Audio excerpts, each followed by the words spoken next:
So how much does it cost to start a barcoding system? I mean, it can be as inexpensive as $0. Realistically speaking, if you want to get a really good system going, it can cost actually, as few as a few $100s, Again, if you're creating your own barcodes, that's free. So that's just not going to cost you much, right?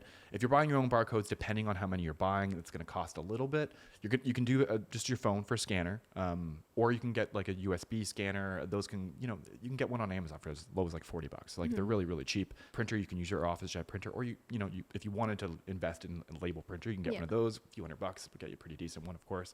So they're pretty cheap. And then of course, the inventory management system with the barcoding capabilities attached to it. Now you can get like trial versions for those, and just to see if you like it. If you're already paying for it, you may as well maximize it. Maximize the return by implementing the barcode, start using the barcodes, right? But even those, like inFlow, it's incredibly cheap. A couple $100 a month, as low as that, you can get start using it with barcodes. So yeah, it is very affordable. Like we mentioned, it's not just for those big box stores, those behemoths. Like even small businesses can start barcoding, and it's only like the barrier entry is so low. And those are just startup costs, right? The only thing that's going to be continuous is if you have a cloud-based system, it's going to be a monthly subscription for that. But the actual implementation of the barcodes, getting that hardware right off the bat, it's a one-time fee, and it's going to save you so much time and money, right? So if people want to buy barcodes from GS1, how much would that cost?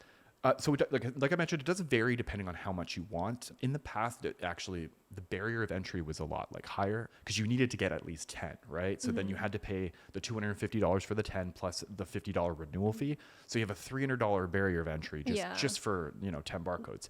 But recently they actually released this program where you can actually just buy a single barcode, right? Which is great for like a small business. If you have just like a couple products, like under 10 products, you can just buy those barcodes for $30 a piece, and there's no renewal fee, which is nice. Great, so right? One-time fee, it's just, which is No like so costs. rare these days, Like, wait, you don't want my money every month, or every year or something, right? But yeah, no. So they're great for that, and it's made. We loved it so much too because we have a lot of customers who are smaller to medium-sized businesses. They don't have a lot of products, and they just want to barcode a few things. So we actually partnered with GS1, and nice. we partnered with GS1, and we created an inFlow GTIN barcode shop. So it's a place where you can just go and buy your barcodes. It's directly connected to GS1, so we're not even taking a cut. It's the same price as you would pay if you were buying it through GS1. It just kind of makes the process a little more seamless for our customers to kind of just go buy a few barcodes and then get started barcoding right away. That's nice. So is GS1 the only place to buy UPC or EAN codes? Okay, so this is a bit of a sticky subject. So for years and years and years, GS1 allowed reselling of their registered barcodes. But back in, I think it was in 2002, they decided that they weren't going to allow that anymore, and they maintain now that you have to buy your barcodes through GS1 to make sure that they're officially registered barcodes, so they can't be third party essentially, right? And a lot of companies, like if you're selling through if you have your stuff on Macy's shelves or you're selling through the Walmart marketplace, a lot of these companies, they don't accept third-party barcodes. So your best bet is to really go through GS1. It's not that expensive. It's very, very affordable, right? So it's not like you're saving much money in the long run.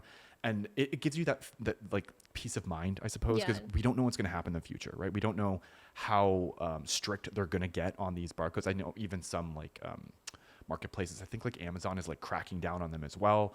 So like a lot of marketplaces are going to start cracking down on the usage of them. So you really should just, if you want to future-proof your purchase barcodes, definitely go through GS1.